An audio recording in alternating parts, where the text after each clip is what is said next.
Welcome to Pan a la Carte, Players Only Edition. This is our second episode, and our featured guest today is Mr. Rouse, Andre Rouse. We're going to hear from him when he found the magic on his first night. We're going to hear what he's doing presently. We're going to hear when he felt the passion. We're going to hear all who influenced him. Right? He's based in Toronto. So we'd like to welcome Mr. Andre Rouse.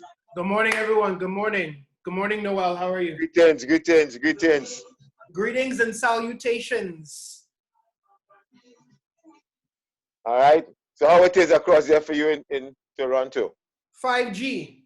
5G is kicking everyone's butt. It causing corona. It causing politicians to go out of whack. But we are here surviving, doing what we got to do. I like you. I like you. All right. I like your vibes. All right. So we're going to kick off the program with some little questions knowing about you and ting. Then you'll give us a little demonstration, right? Oh, yeah. Right? Yeah, that sounds good. All right. All right. So the first question. Yeah, man. Tell us about your background, Mr. Rouse. Musical or just me in general? Starting off from your childhood, grow up, starting from that kind of background, growing up, we used to spend your summer, what attracted you to the pan, and how was your school with the pan, and if it's thing or done it, yeah. That's dope. All right. Well, I hope I don't bore everybody, right? But you know, Trinidadian parents definitely had music in the house all the time. Music was prevalent. Music was, if it wasn't my mom singing, it was music on the radio or on the stereo. So that was always in the home. And I remember when I was younger, I used to lie down on the ground, put two speakers by my head, similar to the one that you have in the background there, Noel, and listen to my mom's older records, stuff from the 60s and the 70s, right? And my parents had they were eclectic, right? So they didn't just stick to one genre of music. And linking that to next was Afropan. And I think the moment that Pan made a connection with me was literally when I went to the yard. First night. Yeah, and I'll tell you, and it gets hot. I'll tell you why, right? So Richard Luke, right? It's dope. It's so sick. So Richard Luke took myself and my brother and Kibwe, and we, you know, they were already going to Pan a year before me, before I got to Afropan, right? So next year, whatever, get to Pan, and what do I hear? I hear Afropan playing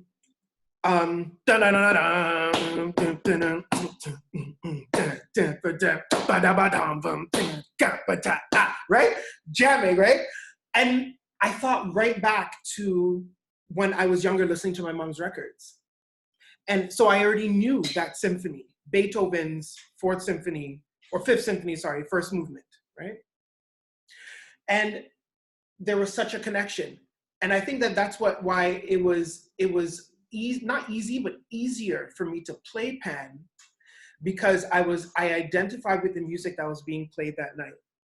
And so I was just told, I can't remember who told me, but I was told to play this Pan. At that time, I didn't know it was a tenor, and do what he does. And the person who was pointing to Earl Jr. So my first time I'm there, Earl Jr. is playing beside me. I'm trying to just look at his hands, and all I was told was, do what he does. You understand? And so that connection is when everything started. That's where everything started. It was hearing that Beethoven when I was younger, going to the pan yard, hearing Afropan play it, and then me being put in front of an instrument to play what I've been listening to for years. At that time, I was 9 years old. Okay. And so who is your biggest influence then to develop the instrument, to want to know more and want to play? What influenced you to want to play more and grow more? I can't ascribe that to one person. With me, it's more influencers, if you will, because at different times in my life, the right influencer revealed itself and got me through until the next one came. But I would say that my obvious one to me would be my mom. You know what I mean? That having that bond and trying to say thank you through my art, if you know what I mean, is the greatest. So I guess that would be the main influencer throughout. Yeah. Man, that's special. I know your mom, so right, and she's the diehard Afro fan. She's cool, So, man. Yeah, man. She's a diehard supporter in anything that's good. yeah, man. And we move along. Mm. So, how you get into a little professionalism now? The professional part. How your career started? Right. So all I gotta do is just continue from where I left off with the first question, right? So fine, bam, Afropan, ting, ting, ting, playing pan every summer for years, as you know, right? Right. Whatever year Woe Donkey came out is the year that I met you. Whatever year that was. That was the song that we were playing, and I remember I was like, "Oh my gosh, Noel La Pierre! Oh my gosh, like another celebrity in the house, right?" And this is what you're thinking when you're younger. You're seeing people coming in you don't know, but you're part of the La Pierre family. You're Earl's older brother, and it's like Anyway, that's how I remember that song, and I always think of you that year. Oh donkey. Oh Yeah, donkey. Oh donkey. Yeah. What? That tune's bad. That tune is bad. Slow, fast, medium, cold, hot. That tune's bad. Anyway, so I'm in the panyard, and the instrument that I started playing first was actually clarinet. So that was when I was in elementary school, right? Right. And academically, that's kind of what got me through. Other than my studies, that's what got me through to Cardinal Carter Academy for the Arts, and I got exposed to different instruments and different genres. Right? Did the same thing. Went to York University, and York University is just an amplification of what I've learned in Carter. I got my my bachelor's in arts. I got my master's, and then went and got my teaching degree, and now I'm a teacher, a music teacher. For intermediate. But which one of the institution? Which one of the institutions in Toronto? It has the Catholic board. It has the public school board. Right. Black Heritage board. Right. So I'm with the Catholic board. Oh. Yeah. Okay. And I teach conventional instruments. Trombone, clarinet, all types. Yeah.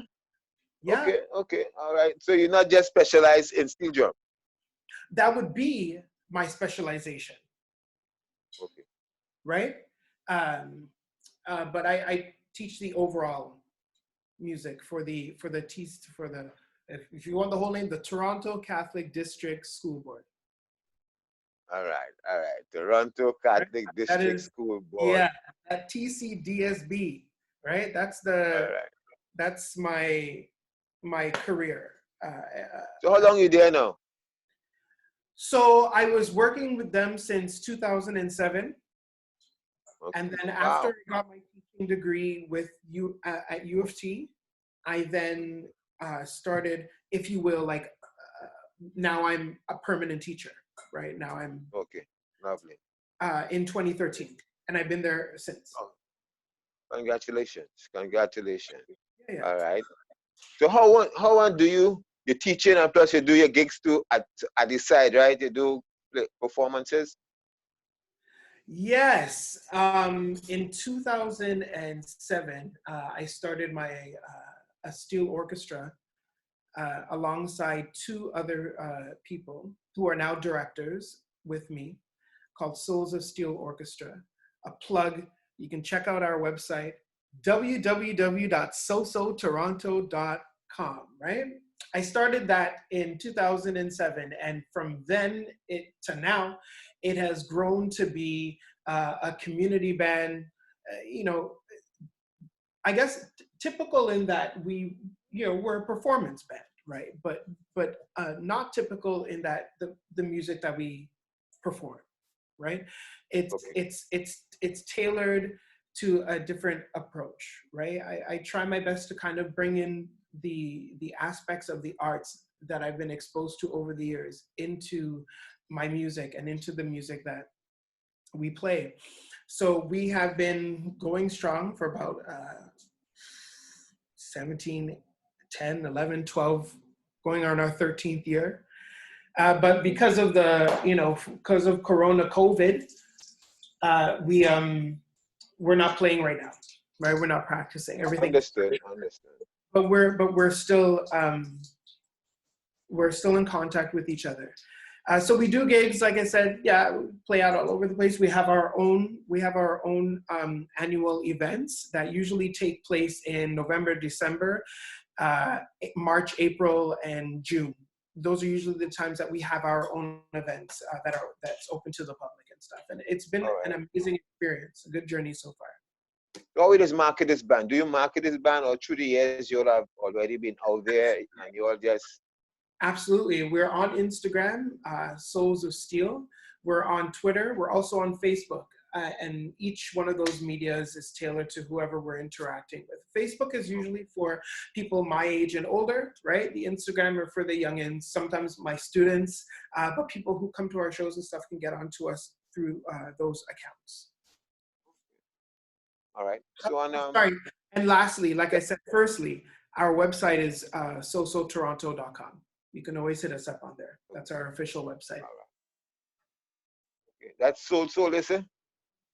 That's sosotoronto.com. Our actual name is Souls of Steel Orchestra.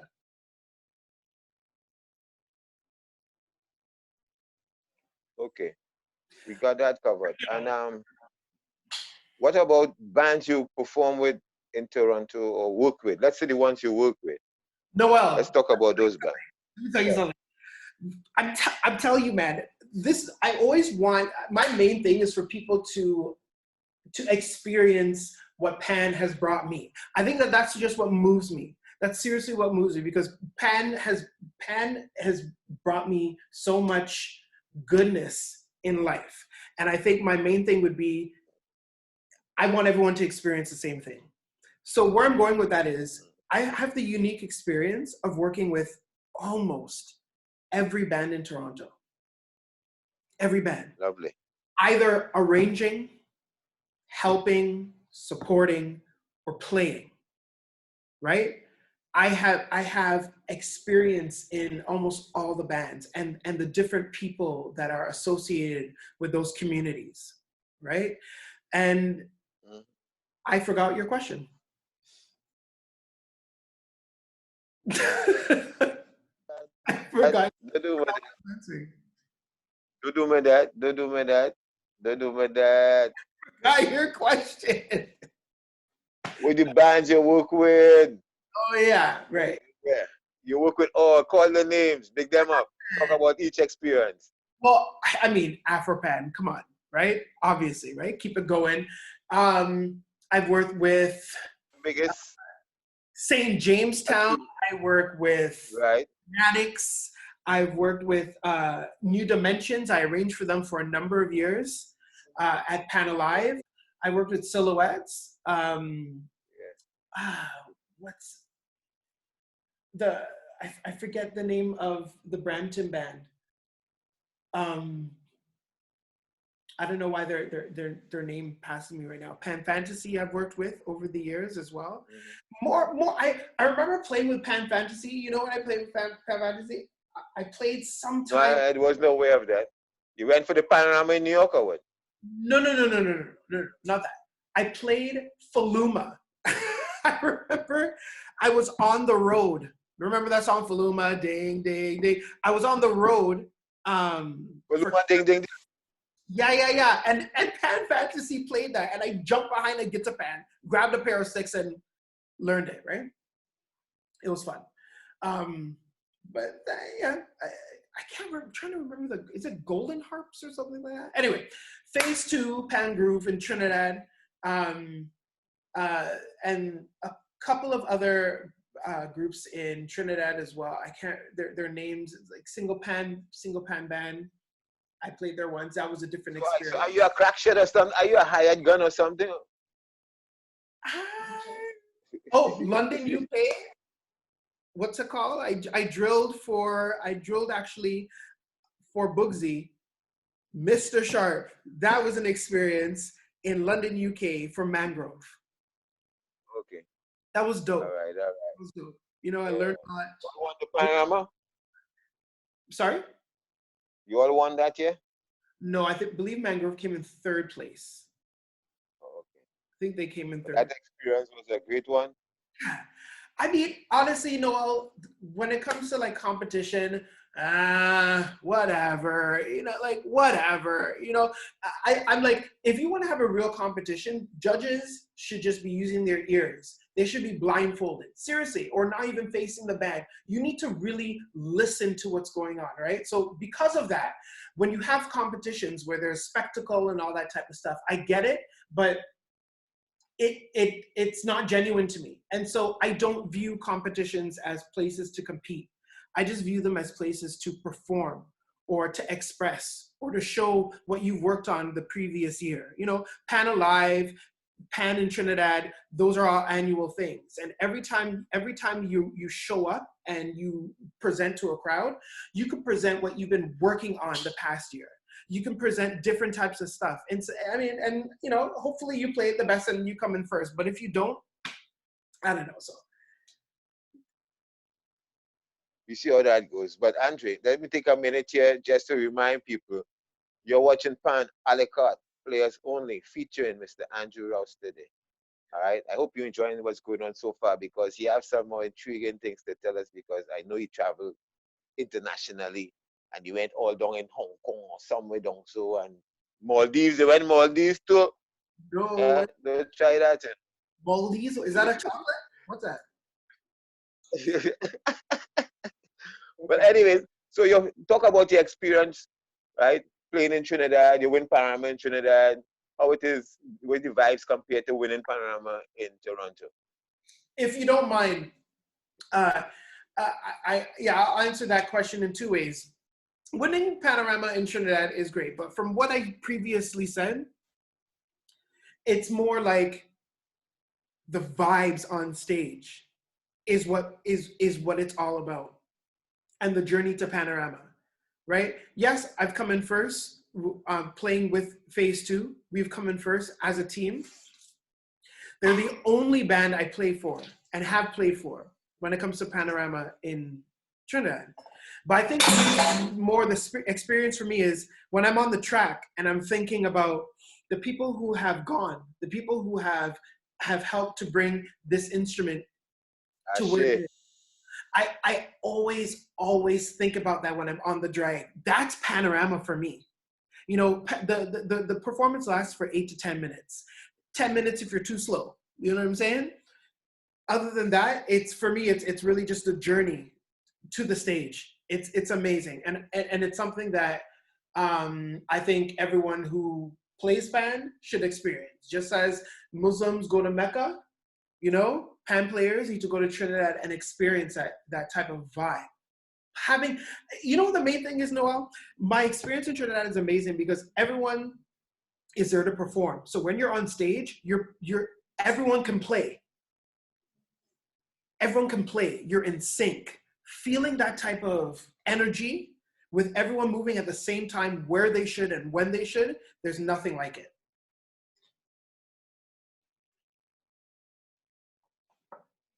Yeah, man. Yeah, man. I could imagine that. So here what's going on. I'm going with you again, I believe right? you. You win Panorama in Afropan, in Toronto, right? You don't get that vibes to that same energy when you're going up to the stage to perform. What is that be missing in Pan Alive when you visit Trinidad and get that full vibration? We're missing the spectacle. When you're in Trinidad and you're looking at all those bands lining up, man, lining up. You know what I'm saying? That is a spectacle in and of itself. You have a lot more people who are on the drag wanting to look at that than to go and pay and sit down and watch, right? So it's that spectacle aspect is what's missing from Toronto. That's what's missing from it. And if you're talking from literally an aesthetic, we have a drag, but the drag is you know, from the beginning of the stadium to when you come and set up. So number one, we can't play because we're in the stadium. So we can't even have that little jam aspect. Number two, you're visible to the crowd. Yeah. Right? So something needs to be thought of. Maybe we need a different venue. What the heck? Maybe we need to go somewhere else, you know? Yeah. All right, possible. We're moving along. I enjoying this. This is a nice spin to fan a la carte players only. We have Mr. Andre Rouse. You understand? How long you been playing pan, man? How long you in the business? Hold on. How long are my dreads? All right. So for, I would say 30 years. Okay. Yeah. Lovely. 30 years. Pan ever hurt you? Yo, remember when you're setting up your instrument, you used to have that hook? Yeah, the long time hook. That's the only time Pam would hurt me. It fell? You missed the hook? Yeah, that's the only time it would hurt me. It scratches your hand while you're setting up the pad. That's the only time it hurts. Don't miss. Badang. It's pain. Like, I think we can all, those of us who know, you know the feeling of when a pen, it's struck wrong, whether it's with a pebble or a mallet, and you hear that sound and it hurts you, man. Everyone's attention goes. We need to see. I can give you a story. Sean Thomas, you know Sean Thomas, right? And he played that year with Phase 2. So we're going up the street, going up the track, the jamming man, the band jamming it, and his hook burst. And he was playing on the float. And thank God nobody wasn't below his pan. It fell straight on the ground. God damn! You know the whole band stopped? The whole band stopped. What is that? You understand? What is that? Right? But Phase 2 is a band used to have extra sopranos up on the float. Right? So the extra soprano wasn't a D pan, it wasn't a C pan, it was from A. You know, Sean take up that A pan and play it like if it was a D pan. Normal. We going on stage next. The pan fall before we going on stage. That's it. That is it. Yeah, that one was a salt and sweet feeling. You know, sour and sweet and sour kind of feeling. It's sour the pan fall, but it was sweet to see him play. Carry on normal. Within minutes of change. You know, so that is it. And we're moving again. So if you wasn't who you are presently as Andre Rouse, the steel pan player, music teacher, what you would have been doing now? Yo, you know what? I've always wanted to be an emergency response person. You know those people that work in the ambulance? Yeah. Yeah, okay. I always wanted to, you know, like be there. Be a first respondent. Yeah, you would have been a first respondent all now.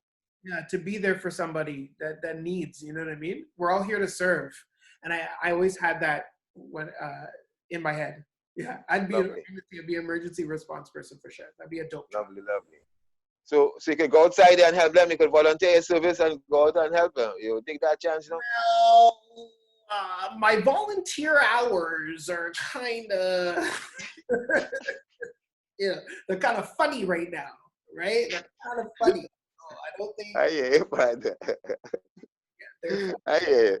All right, good again. What's the best Panama tune you ever performed? Oh my! How are you gonna do that to me? Oh gosh! Oh gosh!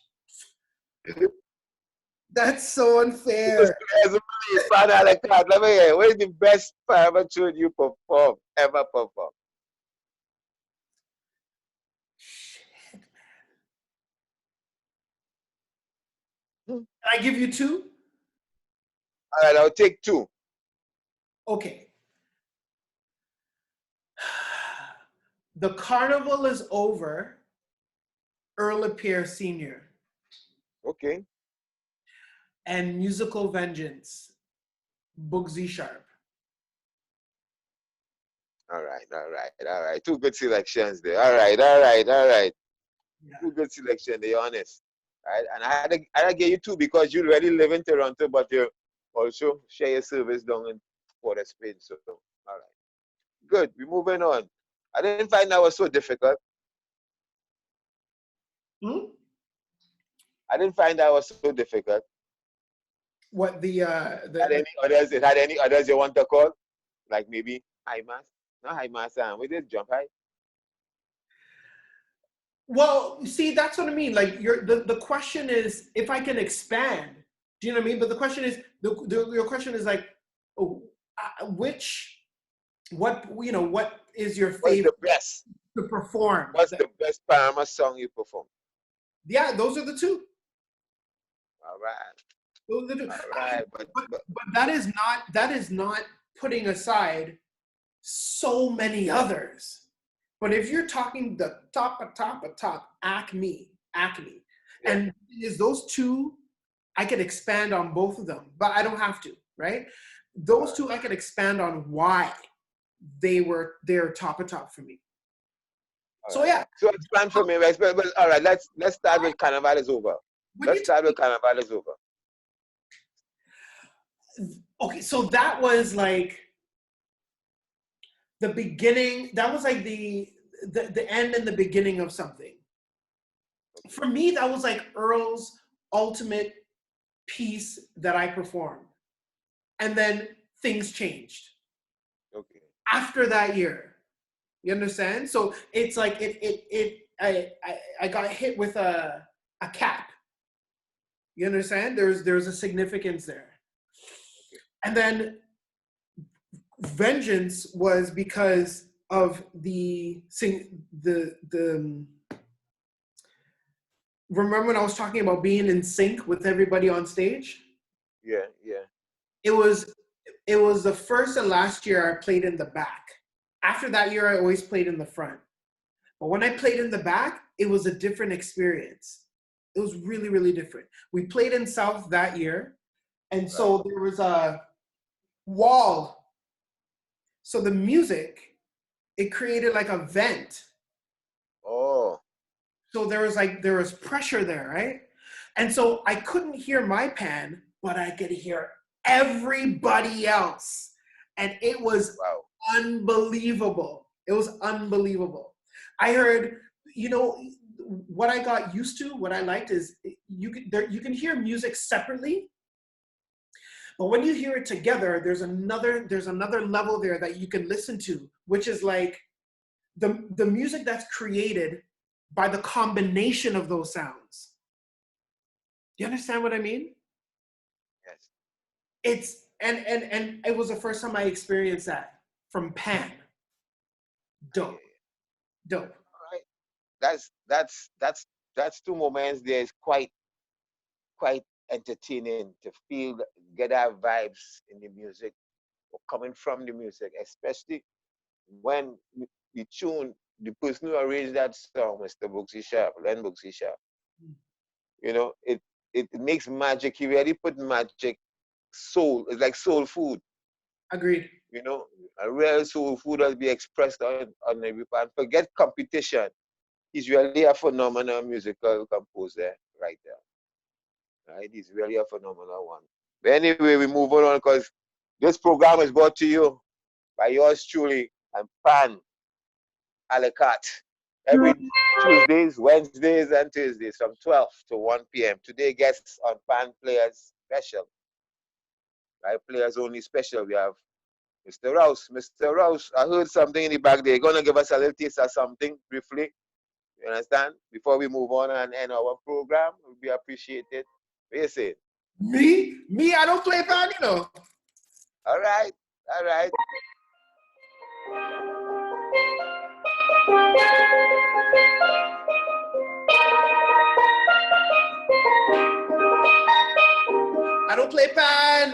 I don't play pan. Come on. Well, blow something then, huh? Come, so I don't play Blow pan. something. Do something for pan. Blow something.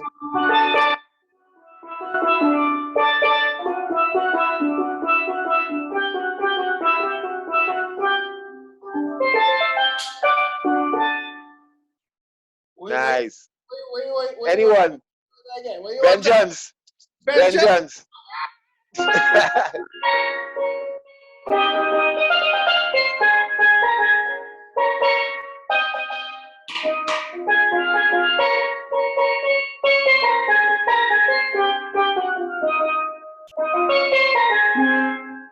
What you want Yeah, next? yeah. What you want next? Run, Watch. run it now.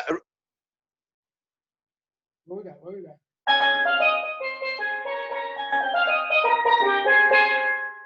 Hey.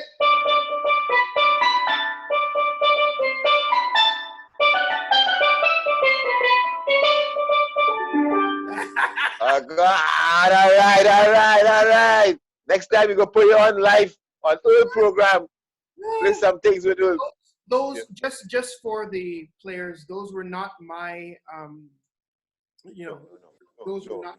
Those are just that was just for the interview. Yes. Just some renditions, if you will. Notice the lisp is there Yes. now. There are some renditions of who I call Mr. Len Bugsy Sharp. All right, those are renditions of some of the music that he has done over the years, and I use them as a theme in the music that we were playing today. So, just want to get We that appreciate that. Pan Alicard appreciate your service by performing covers of Mr. Len Bugsy Sharp. I appreciate you appreciated that, right? I guess one good thing is that's going on right now for me is I'm stepping into the realm of doing my own music, and I would say one thing that Bugsy has inspired me is to do my own thing, right?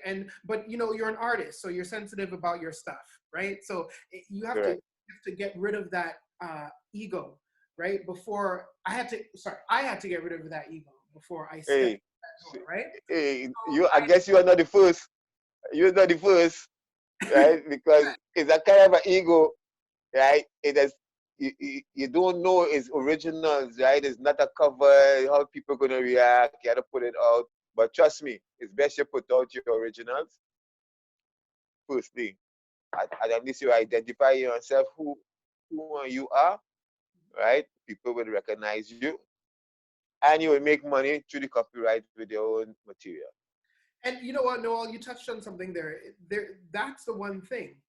The funny thing is, a lot of people are looking for their identity. You understand?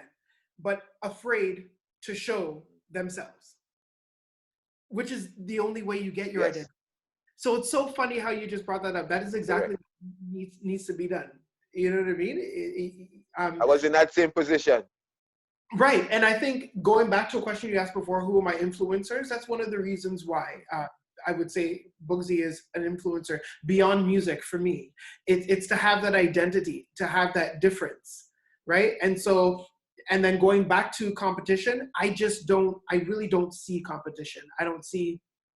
I just see expression, Yeah, I understand that feel because since I step away from Panorama, I've enjoyed many of those pieces by being on the stage, at the side of the stage, on the track, right? Because I didn't play most of those years, right? I came back and played Jump High. Mm-hmm. Before that, my last Panorama performance was 97, I think it was, right? Jump High, I came back because I couldn't resist Jump High. Mm-hmm. Something about that tune, give me a vibe, play this. This had to be played. You have to play this one, right? And that's the first time I played with you in Phase 2, right? Okay. Right, and then the next one I played was Mad Music because I felt that I want to experience this mad. He's already a madman. Musical Wine, 1985. You must listen to that song. That song wasn't in his airtime, right? Wow. Musical Wine, nobody couldn't be. That's the hardest I ever practiced. The whole band. Phase 2 was in Savannah from 5 o'clock the afternoon practicing final night for Musical Wine. No matter where you tune, no matter where you do the tune, you couldn't control it. The drummer couldn't control it. Tune used to Lego. So they have that on What's that? You have that on YouTube? Yes. You can go and check that out there. Yeah, I'll check that out for sure. 1985, Musical Wine. And like people came to the conclusion like Boogsy was ahead of everybody else so far. That music didn't fit. It did not fit, but it's really a magical song. It's different, totally out of the box, right? Well, listen, And, I like hearing that. I thought Mad Music would have been so. I thought Mad Music might have been like that, but for some apparent reason, he didn't finish the song properly. He had us on this tension chord going on, right to at the end. It was frustrated for me. What about you? In terms of, I don't know, you know what I will say? What I think is exciting is Beethoven. The one thing I remember that was written about Beethoven is when he was in his older years, people were saying that his music didn't make sense. Oh, so that's a growth then. He started experimenting even more, right? And I think with music, just like anything else, you have a progression, right? And sometimes you've done it all. Sometimes you can have that feeling of I've done it. Let me try and see if I could do it a different way. And I think that's what's going on over the past years. You reach to that point that you can't blame him. I've done it. You can't blame him. He experimented. Yeah, you can't blame him. I've done it. Same thing with Jet. I've done it. You know what I mean? I sometimes I say that some bands should just be guests because they've done it all. You know? Done it. Yeah, they've done it all. They've done it all. But what the interesting thing, Noel, is the repercussion of that, but not in a pejorative though. But what happens in the medium bands is that the music that's going on in the medium bands, I never used to really pay attention to. It is on another level because they got to prove that they're worth it. You know what? They got to prove that they're worth it, right? And so if you go to the medium bands, whether you like the song or not, the caliber of music that's coming out there, and a lot of them are younger people, on another level. They're playing music that I'm like, I can't do that. I'll play iron, but I'm not. Yeah. I can't do all of that. So. Yeah, don't say that. You know you're versatile on the 4-part and 2nd part. So, right? You know that, right? But anyway, people, here is Andre Rouse. He's given us a good interview here with live experiences in the pan world, right? And he's having his tea. Is that ginger tea? What's that? It's definitely alcohol. Is alcohol? Definitely an alcoholic beverage. Oh, okay. In a teacup. You think you're in the school? Are you in the staff room? Yo, glasses break. That's why it's in a glasses break. All right. You need a handle. Oh, yes, people. Yes, people. This is Pan à la Carte with Andre Rouse in the house. So, Andre, we're the #1 online program that bringing you live on Pan à la Carte. The #1 live program that I'm sorry? Yes, for pan content. Definitely Pan à la Carte. Hello? Which segment? Noel La Pierre, Tuesdays and Thursdays. Players only. Give me the players only. Hey, players only, eh? We don't want no drill masters. We don't want no pan tuners. We don't want them. It's players only. If he's not a player, watch. You might get a pass if he was a player who became a tuner. Yeah. If he didn't walk through that road, hands up. Players only. Yeah. All right. Yeah, man. So, Andrew, again, thank you very much for supporting players only. I'll be here for about 45 minutes, a little less than 45 minutes, or you done talk? Hey, listen, I just wanted to say a huge shout out to you, a huge shout out to the La Pierre family. It's really good that you guys are using your platform to expose other people's stages. It's really, really good. So thank you for including me and everybody else that is to come. Thank you. Thank you. And before we go, anything for the young ones who coming up who antsy and edgy to come outside there and bust the mark and not crossing their T's and dot their I's. Anything to tell them? My advice would be, if you think differently, go with that. Okay. If you think differently, Go go with with that. it.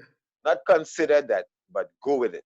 Yeah, because I do, and I have been told the opposite sometimes. Not all the time, not all the time, but sometimes, you know. And go with it because it's you. You know what I mean? No one else can do it like that. No one else can do it like you. So just be yourself, and that translates to your art form. You know, that translates to your music. Oh, I now see something pop up here. You didn't talk about your travels, man. Let me know about them travels now, the Asia trip. Yo, this is what. Noel, I'm telling you, this is what I'm talking about with what Pan has afforded me in my life. We went to Hong Kong. I ain't pay for the ticket. We go to Africa, Gabon. I ain't pay for the ticket. We go to Bermuda. I ain't pay for the ticket. You know what paid for it? Talent, sweat, music, Yes. and all Correct. intangible things about life. You can't hold music, but you can certainly make it into something tangible for yourself. You know what I mean? And so, yeah, Hong Kong, Bermuda.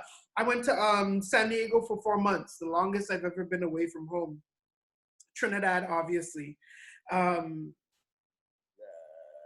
the States. Somewhere in Africa. Where you went somewhere in Africa? We went to Gabon, which is a French settlement of the French people, so they talk with a little bit of an accent. You know, it's people that look like me and you speaking French. Yes. Yes. Not like Haitian. You're not Creole. You know what I mean? A different type of French, a little bit laid back. You know, hold on. I'll say one more thing. The interesting thing about that is, it felt like Trinidad there, in terms of the plant life, in terms of the colors that they used for the houses and everything. But it's a bunch of French people. Yeah. Black people speaking French. It was great. I've been in different places in Ontario for different types of gigs. You know, Detroit, went to the Niagara region for sure, and Windsor a lot. Yeah, man. All right, nice. So out there in Africa and stuff, other than the people, and what about the food? And they enjoy the food. The food was good, eh? You know, Noel, if it's one thing I got to do is tell the truth. I don't remember. Oh shucks. What you was doing all this? So the water was nice. You was in the beach. He was doing jet skiing. I was trying to maintain that. That was a trip. That was a trip. I was trying to maintain, you know what I'm saying? But for some reason, I don't remember the food. I really don't remember. And that's not that. I don't know. I don't remember. I remember food in Bermuda more than I remember food when we were in Gabon. I think I just remember the times. There were times when we ate outside. You know, we had to be careful, right? They had different types of mosquitoes there that had different types of, you know, that can give you different types of things. So we had to be. We have many different types of everything in Africa, man. 100%. So being foreigners, we're foreign. We had to attune our bodies and be careful with not only what we did, but what we ate and everything.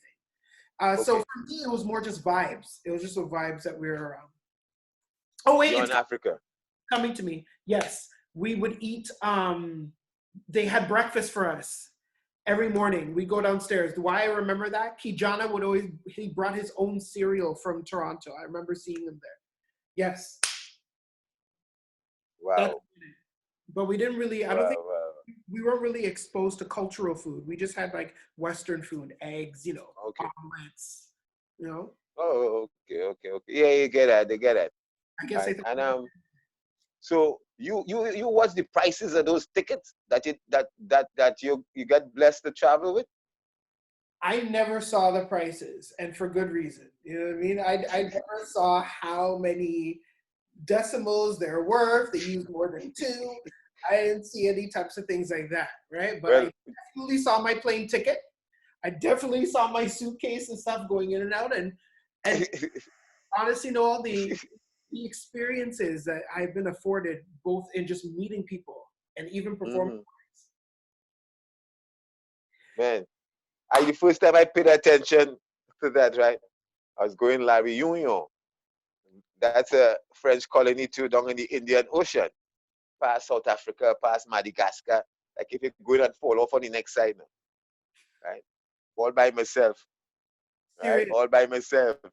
21 hours going, right? That's a long flight from Paris, not even from America, from Paris, 21 hours, right? Going down there and thing, people just like Trinidad, that's same food. Yeah. First place I went, I put on weight 14 days across because I eating home food. It looked like granny cooking. When I saw the pictures, I said, hey, nice to beef there. Where's that pigeon piece? That different name now. 2 times 2 on the plate, on the plate. What on yeah, mash up food. But what I want to tell you is that when the plane land and the driver came to pick me up, I asked him, I said, well, that's rain up on the hills there. He told me, no, Hmm. that's not rain. We are going through the clouds. We are going through the clouds. Yeah, I heard that. What is that? Yeah. It's like, how you mean? Not realizing the places, some said that 20,000, some $22,000 feet above sea level, right? So everything is up in the air there, right? This, $5 million above sea level. yeah, the city is on a slope, but that's the flattest part, right? I have a volcano there. The volcano come down and you're going into a small church. Everybody running and the volcano stop in front of the church door and go around the church and continue. So they speak It did English? not go in the church. They speak You English there? understand? Yeah, I hear that. French. No. There's French. And they had a problem. I was the first black La Pierre they see on the island. They don't have black. The black La Pierre is one word, L-A-P-I-R-E. But this La Pierre is two words. So Yeah. people come from the north, east, west, and south to see me, see this black La Pierre. They put in the papers and all kind of thing. That's a big scene, right? They say you're not normal. You have estate. You have wealth. You're an imposter. What are you doing here? I don't know. You understand? Yeah, they say they never see it. And the amazing thing too, a black La Pierre who don't talk French, right? I don't talk French. So that blew their mind again. How it's possible? You talk about interpreters I had and translators and everybody was to talk for me. All everybody wanted to do my talking in French. Yeah. No, well, listen. I was the plane ride. Your brother would tell you to Hong Kong was 23 hours. 23 hours. They gave us socks so we can take off our shoes and walk around the airplane. I don't have to explain to you, but I gotta say, the one thing that was irritating is you can go to sleep for a full cycle, a full 8 hours. And when you wake up, you are still on the plane. That is the part. That is the part that kills me. And when you open your eye, you're seeing sun on the left, right? Night on the right. When you close your eye and you open it again, it switches. Night on the left, hot sun on the right. Or you're going through some sunset or some sunrise. That is something else. Honestly, I don't think I can do that anymore. Like if I got an opportunity, I don't think I can do that. No, honestly. The furthest I've gone, you had to go so far. Yeah. The furthest I've gone over the past couple of years is England. You know, since 2013, I've been going to England once or twice a year. London, UK, right? That is like the longest flight I can take now. Other than that, Trinidad. I can't take anything longer, man. 4 hours, I'm good. But you see that air turbulence now that I'm getting a Yeah, little. I feel something. Yeah, and no, it's not that, it's just that the world gets so strange with these terrorist people, and they're making travel so dangerous, and right, you can get shoot out the air just so and then nobody taking that video. Hear somebody take that's all they hear. You ain't know where it is going, nobody get charged. You don't know who it is. You understand? So, Yeah, yeah. so that is that. But now I don't have to. I don't have to go and take a BWE flight to Trinidad right now to do this interview. I could just use Zoom. Yes, that's it. All right, all right. I see we time coming closer. We time coming closer. People, ladies and gentlemen, we have Mr. Andre Rouse in the house today. I hope you all enjoy all the information that was shared, and the exciting laughter and the little emotions that we feel as musicians traveling. So before we wrap up, Andre, let's give you one word again before you go, that to inspire each and every one and protect themselves during this COVID-19. I would say enjoy the journey. Pay attention to what's going on around you. Enjoy the journey. Pay attention. Keep your antennas up. All right. My name is Noel La Pierre, and we always do the nice here at Players Only. All right. So thank you very much again. Thank you very much again. God bless Andrew. All Yes. right. Stay tuned. All Yes. right. One love, Players Only.